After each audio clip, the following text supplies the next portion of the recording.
কথা বলে ডাইনি টুনিকে নিয়ে নাগরাজ্যের বাইরে আসে আর ডাইনি টুনিকে বলতে থাকে, টনি, আমি নাগরাজ্যের বাইরে অপেক্ষা করছি।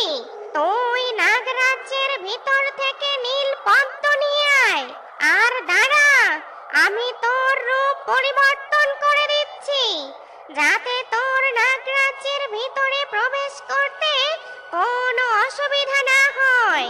কি বলছো ডাইনি? আমার রূপ পরিবর্তন করতে হবে? হ্যাঁ, হবে।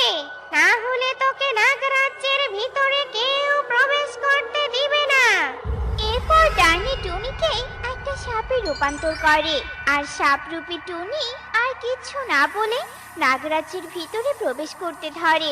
ঠিক সেই সময় প্রচন্ড বৃষ্টি শুরু হয়ে যায় আর নাগরাজ্যের বাইরে তখন পাহারা দিচ্ছিল এক নাগিন। নাগিন সেই সাপকে দেখে বলতে থাকে,